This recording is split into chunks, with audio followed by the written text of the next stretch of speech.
to the eye world. It's me Rami Saimas. ഇന്നത്തെ topic various eye allergies and infections. കണ്ണിലുണ്ടാകുന്ന വിവിധ തരത്തിലുള്ള അലർജികളെ കുറിച്ചും ഇൻഫെക്ഷൻസിനെ കുറിച്ചാണ് ഇന്ന് നമ്മൾ സംസാരിക്കുന്നത്. നോർമലി നമ്മുടെ കണ്ണിലുള്ള അലർജീസിനെ നമ്മൾ അലർജിക് കൺജക്റ്റിവൈറ്റിസ് എന്നാണ് അറിയപ്പെടുന്നത്. ഇത് എങ്ങനെയാണ് കണ്ണിൽ വരുന്നത്? Very simple. ബിക്കോസ് നമ്മുടെ എൻവയോൺമെന്റ്, അന്തരീക്ഷം എന്ന് പറയുന്നത് ഇന്ന് വളരെയധികം കണ്ടാമിനേറ്റഡ് ആണ്. അന്തരീക്ഷത്തിലെ പൊടിപടലങ്ങൾ, പുക, നമ്മുടെ ഗാർഡനിലെ പൂക്കളിലെ പൂമ്പൊടി, നമ്മുടെ വളർത്തുമൃഗങ്ങളിലെ രോമങ്ങൾ, അല്ലെങ്കിൽ വിവിധ തരത്തിലുള്ള കെമിക്കൽസ്, ഇതൊക്കെ കണ്ണിനകത്തെ ഉൾഭാഗത്തുള്ള നേർത്ത ചർമ്മവുമായിട്ട് സമ്പർക്കത്തിൽ ഏർപ്പെടുമ്പോഴാണ് നമുക്ക് ഐ അലർജീസ് വരിക. ഐ എം വെരി ഷുവർ എല്ലാ ആൾക്കാർക്കും ലൈഫിൽ ഒരു തവണ ഐ അലർജീസ് വന്നിട്ടുണ്ടാവും. ഇനി വരാത്തവരാണെങ്കിൽ ഷുവറായിട്ടും അവർക്ക് ഒരു തവണയെങ്കിലും ഐ അലർജീസ് വരും. കാരണം എന്താണ്? നമ്മുടെ അന്തരീക്ഷം ഇന്ന് വളരെയധികം മലിനപ്പെട്ടുകൊണ്ടിരിക്കുകയാണ്. അത് നമ്മൾ ശ്വസിക്കുന്ന വായു, നമ്മൾ കുടിക്കുന്ന വെള്ളം, ഇതെല്ലാം മലിനമാണ് അല്ലേ? അപ്പോൾ നോർമലി ഒരു 100 ആൾക്കാരിൽ 85% ആൾക്കാർക്കുമുള്ള കോമൺ ആയിട്ടുള്ള ഒരു അലർജിയാണ് ഡസ്റ്റ് അലർജി എന്ന് പറയുന്നത്. ഈ ഡസ്റ്റ് അലർജി ഉള്ള ആൾക്കാർക്ക് ഐ അലർജീസ് വരാനുള്ള ചാൻസസ് വളരെയധികം കൂടുതലാണ്. കാരണം അന്തരീക്ഷത്തിലുള്ള പൊടിപടലങ്ങൾ കണ്ണിലേക്ക് പോകുന്നതിനനുസരിച്ച് നമ്മുടെ കണ്ണിലെ അലർജീസ് ഉണ്ടാവും. ഇത് എങ്ങനെയാണ് പെട്ടെന്ന് തിരിച്ചറിയുന്നത്? ഇതിൻ്റെ സിംറ്റംസ് എന്തൊക്കെയാണ്? കണ്ടിന്യൂസ് ആയിട്ടുള്ള ഇച്ചിങ്, അതായത് തുടർച്ചയായിട്ട് കണ്ണ് ചൊറിച്ചിൽ ഉണ്ടാവുക, ബേണിംഗ് സെൻസേഷൻ, കണ്ണിനകത്ത് എരിച്ചൽ അനുഭവപ്പെടുക, അതേപോലെ തന്നെ പുകയുന്ന പോലെ തോന്നുക, കണ്ടിന്യൂസ് ആയിട്ട് വെള്ളം വരിക, അതായത് കണ്ണിനകത്തൂടെ എപ്പോഴും വെള്ളം വന്നുകൊണ്ടിരിക്കുക, കണ്ണ് എപ്പോഴും ചുവന്ന് തുടുക്കുക, അതായത് റെഡ്നെസ് ഉണ്ടാവുക, കൺപോളകളിൽ വീക്കങ്ങൾ ഉണ്ടാകുക, ഇതൊക്കെയാണ് ഐ അലർജീസിന്റെ സിംറ്റംസ് പറയുന്നത്. ഇതിനുള്ള എങ്ങനെ നമുക്കിതിനെ അവോയ്ഡ് ചെയ്യാം, ഇതിൻ്റെ ട്രീറ്റ്മെൻറ്റ് എന്തൊക്കെയാണ്? നമുക്ക് ഐ അലർജീസ് അവോയ്ഡ് ചെയ്യാനുള്ള ഒരു ഓപ്ഷൻ എന്ന് വെച്ച് കഴിഞ്ഞാൽ കണ്ണ് എപ്പോഴും തൊടാതിരിക്കുക. കാരണം നമ്മുടെ കയ്യിലൊക്കെ ഡസ്റ്റ് ഉണ്ടാവുന്നത് കൊണ്ട് നമ്മൾ ഒരു കണ്ണിലേക്ക് ഇങ്ങനെ കീപ്പ് ഓൺ ടച്ചിങ് ചെയ്തുകൊണ്ടിരിക്കുന്ന സമയത്ത് കയ്യിലുള്ള ഡസ്റ്റുകളൊക്കെ കണ്ണിനകത്തേക്ക് പോകും. കണ്ണിനകത്തേക്ക് പോകുന്ന സമയത്ത് അത് കണ്ണിന് അലർജി ആയിട്ട് മാറും.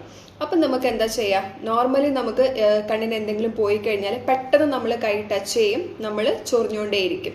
ഈ ചൊറിയുന്നതനുസരിച്ച് നമ്മുടെ കോർണിയയ്ക്ക്, നമ്മുടെ കണ്ണിലുള്ള ബാക്കിയുള്ള ലെയേഴ്സിനൊക്കെ, അതായത് സ്കിന്നുകൾക്കൊക്കെ ഡാമേജ് ഉണ്ടാവാനുള്ള ചാൻസസ് വളരെയധികം കൂടുതലാണ്. അതുകൊണ്ട് നമ്മൾ ഫസ്റ്റ് ചെയ്യേണ്ട കാര്യം എപ്പോഴും കണ്ണ് തൊടാതിരിക്കുക, കണ്ണ് തിരുമാതിരിക്കുക, അതായത് ചൊറിയാതിരിക്കുക. രണ്ടാമതാണ് കോൾഡ് കംപ്രഷൻ, അതായത് നല്ല വൃത്തിയുള്ള ഒരു തുണി നല്ല വൃത്തിയുള്ള തണുത്ത വെള്ളത്തിൽ ഡിപ്പ് ചെയ്തതിന് ശേഷം കണ്ണിൻ്റെ മുകളിൽ ജസ്റ്റ് ആയിട്ട് കംപ്രസ് ചെയ്ത് കൊടുക്കുക.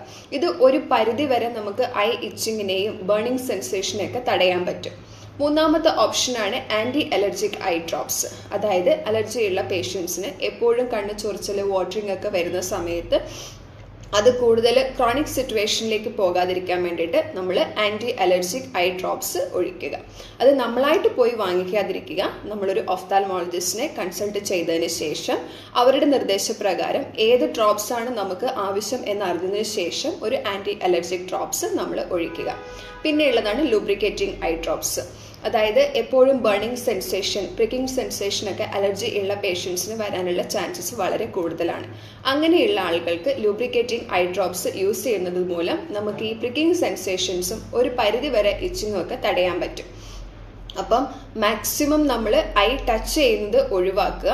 പിന്നെ നമ്മൾ കണ്ടെത്തുക എന്ത് മെറ്റീരിയലാണ് നമ്മൾക്ക് അലർജി ആയിട്ടുള്ളത്. ഡസ്റ്റ് ആണ് നമുക്ക് അലർജി എങ്കിൽ മാക്സിമം നമ്മൾ ഡസ്റ്റ് അവോയ്ഡ് ചെയ്യുക. ഇപ്പോൾ കുട്ടികൾക്കൊക്കെ ആണെങ്കിൽ ഇൻഡോർ ഗെയിംസ് അവർക്ക് കൊടുക്കുക. ഔട്ട്ഡോർ ഗെയിംസ് ഒക്കെ അവോയ്ഡ് ചെയ്ത് ഗ്രൗണ്ടിലൊക്കെ കളിക്കാൻ വിടുന്നതിന് പകരം വീട്ടിനകത്ത് തന്നെ നല്ല വൃത്തിയായ അന്തരീക്ഷത്തിൽ അവരെ കളിക്കാൻ വിടുന്നതായിരിക്കും ഏറ്റവും നല്ലത്. കാരണം വെക്കേഷൻ സമയത്താണ് കുട്ടികളിൽ ഏറ്റവും കൂടുതൽ ഐ അലർജീസ് കണ്ടുവരുന്നത്. ഒരു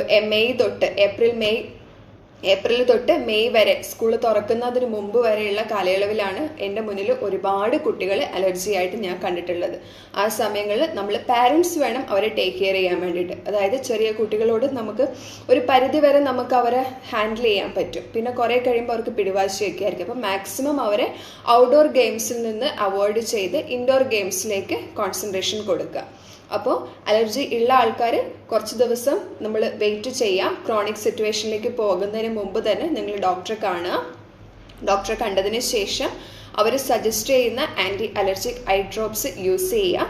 പിന്നെയുള്ളത് ലൂബ്രിക്കേറ്റിംഗ് ഐ ഡ്രോപ്സ്. ഇത് രണ്ടും ചെയ്ത് കഴിഞ്ഞാൽ ഒരു പരിധി വരെ നിങ്ങൾക്ക് ഐ അലർജീസിനെ തടയാൻ പറ്റും. അപ്പോൾ മറ്റൊരു വീഡിയോ ആയിട്ട് വീണ്ടും കാണാം. It's me Rameesa M S.